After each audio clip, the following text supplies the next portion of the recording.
Bismillahirrahmanirrahim.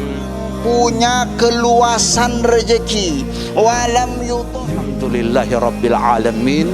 Qala Allah berfirman, kata infak itu dia punya irisan dengan kata nifak. Infak ketika roh dicabut dari jasad kita, Bapak Ibu Saudara. Ketika roh dicabut. لا معاذ يرعبني ظلم يهددني لا شيء أخسره لا مهما يطول الدرب فالحق معه. Ikhwatal iman dirahmati Allah Subhanahu wa taala, makna yang terkandung dari hijrah ini mungkin beberapa hal bisa disampaikan. Yang pertama, jamaah sekalian dirahmati Allah Subhanahu wa taala, kalau dikaitkan dengan hijrahnya Rasulullah sallallahu alaihi wasallam, makna yang pertama adalah al-akhdhu bil asbab. Yang pertama adalah ketika Nabi sallallahu alaihi wasallam berhijrah, ikhwatul iman, dan sekarang bisa kita aktualisasikan, Nabi sallallahu alaihi wasallam memaknai bahasa tawakal dengan memaksimalkan ikhtiar dan menjalani sebab-sebab suksesnya satu perjalanan hijrah, al-akhdhu bil asbab. Hadirin sekalian dirahmati Allah Subhanahu wa taala, Rasul pada waktu itu tidak mentang-mentang dirinya Nabi, Rasul ya nyantai aja, tidak gitu. Rasul tidak mengatakan udah kita merem aja nanti juga kita akan sampai di Madinah, tidak juga. Tapi apa yang dilakukan oleh Nabi sallallahu alaihi wasallam? Rasul dengan Abu Bakar itu kan orang yang terakhir meninggalkan kota Makkah. Kaum muslimin yang lain sudah duluan, jamaah sekalian. Sampai pada satu hari Abu Bakar datang ke rumah Nabi sallallahu alaihi wasallam, kemudian mengatakan, asta'dzinuka bil hijrah, saya minta izin kepada anda untuk hijrah. Kata Nabi, ala rislika, wahai Abu Bakar, tunggu, la'allallaha subhanahu wa ta'ala, ya, mudah-mudahan Allah Subhanahu wa taala memerintahkan aku berhijrah dan aku ingin engkau menjadi temanku. Jadi Nabi tidak keluar kecuali perintah Allah Subhanahu wa taala, jamaah sekalian. Abu Bakar menyiapkan kuda atau unta untuk berhijrah. Kemudian setelah turun perintah hijrah, jamaah yang dirahmati Allah, apa yang dilakukan oleh Nabi SAW? Rasul pergi ke Gua Sur, bukan langsung menuju Madinah, pergi ke Gua Sur. Di Gua Sur 3 hari 3 malam. Kenapa 3 hari 3 malam? Karena hari pertama orang tuh semangat mencari, hari yang kedua masih semangat, tapi semangatnya sudah setengah, hari yang ketiga semangatnya sudah habis, sudah down. Orang-orang musyrikin ketika mencari Nabi, maka Nabi 3 hari 3 malam di situ. Ini ikhtiar atau al-akhdhu bil asbab, dicari itu sebab-sebab supaya hijrahnya sukses tuh gimana caranya. Ketika ada di Gua Sur, jamaah sekalian dirahmati Allah Subhanahu wa taala, Rasulullah sallallahu alaihi wasallam juga menghitung, maka Nabi memerlukan informasi. Maka putra Abdullah bin Abi Bakar, putra Abu Bakar datang setiap malam. Sekitar jam 10 datang ke Gua Sur menyampaikan updating info apa yang terjadi di kota Mekah. Kemudian diolah oleh Rasulullah sallallahu alaihi wasallam. Jam 3 Abdullah bin Abu Bakar sudah kembali lagi ke kota Mekah. Seakan-akan dia tidak tidur di luar kota Mekah, padahal pada malam tersebut Abdullah bin Abu Bakar tidurnya di Gua Sur bersama Rasulullah. Kemudian juga Abu Bakar As-Siddiq radhiyallahu an memerintahkan Asma binti Abu Bakar sebagai pemastok logistik, jamaah sekalian. Selama 3 hari 3 malam di Gua Sur, makan dari mana? Dikirim oleh Asma putri Abu Bakar.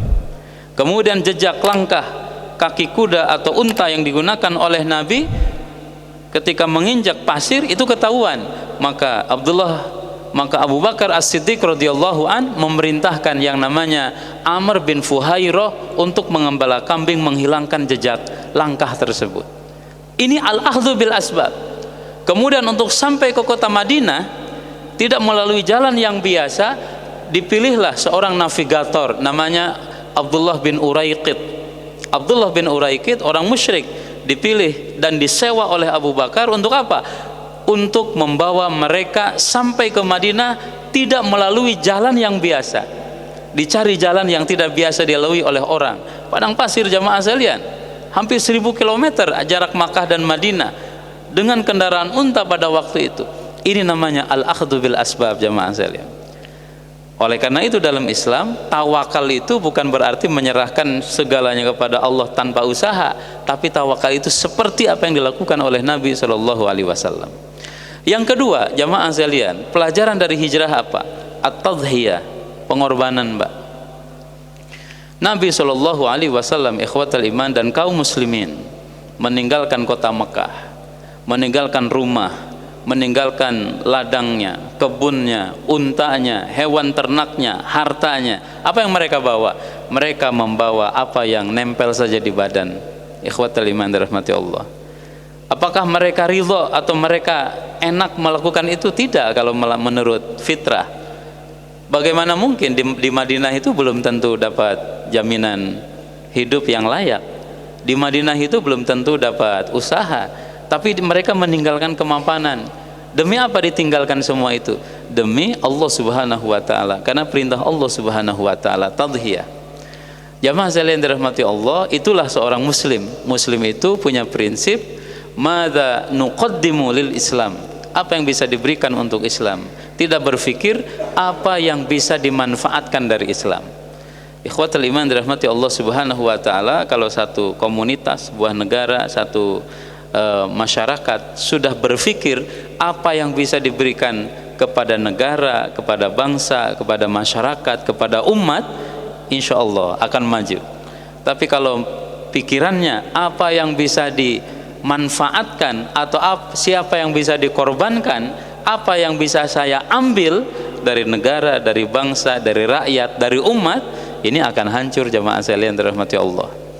Ikhwatul iman dirahmati Allah Subhanahu wa taala. Oleh karena itu hijrah mengajarkan tadhiyah, kudu berkorban, bukan kudu mengambil. Terakhir, hijrah itu mengajarkan jamaah sekalian yang dirahmati Allah Subhanahu wa taala, peran penting dari para pemuda. Suksesnya hijrah Nabi SAW tidak lepas dari generasi muda yang berperan secara aktif memberikan atau melapangkan jalan setelah karunia Allah Subhanahu wa taala. Ketika hijrah ada beberapa figur anak muda yang mengorbankan dirinya demi suksesnya hijrah. Pertama, Ali bin Abi Thalib radhiyallahu an. Dia pada ketika hijrah itu mungkin masih 20 tahunan. Ali bin Abi Thalib radhiyallahu an, dia tidur di tempat tidurnya Rasulullah sallallahu alaihi wasallam. Padahal orang-orang musyrikin sudah mengirim anak-anak muda mereka dengan pedang tajam untuk membunuh Rasulullah. Resiko Ali adalah kematian, tapi Ali siap. Kemudian yang kedua, Abu Bakar As-Siddiq radhiyallahu an. Abu Bakar itu 3 tahun lebih muda dari Rasulullah sallallahu alaihi wasallam. Ketika Rasul diutus 40 tahun, Abu Bakar 37 tahun. Ketika hijrah tambah 13, berarti usia Rasulullah sallallahu alaihi wasallam, jamaah sekalian, 53. Abu Bakar berarti masih 50 tahunan. 50 tahunan hari ini masih bisa menjadi Menteri Pemuda dan Olahraga, berarti masih muda itu. Nah, jamaah sekalian dirahmati Allah, yang lain apa? Memasok informasi kepada Nabi ketika di Gua Tsur, anak muda Abdullah bin Abu Bakar. Kemudian yang memasok logistik makanan kepada Nabi ketika di Gua Tsur, ketika di gua 3 hari 3 malam, juga generasi muda Asma binti Abi Bakar As-Siddiq radhiyallahu an. Yang menghilangkan jejak Amr bin Fuhairah juga generasi muda. Yang menunjukkan jalan Abdullah bin Uraikid juga generasi muda. Jamaah sekalian dirahmati Allah Subhanahu wa taala. Rasulullah sallallahu alaihi wasallam tidak melalaikan generasi muda. Kalau generasi mudanya ini kuat, generasi muda Islam ini hebat, generasi muda Islam itu imannya mantap, insya Allah jamaah yang dirahmati Allah akan memberikan kontribusi terbaik bagi agama yang kita cintai. Allahumma dhakkirna minhu ma nasina wa 'allimna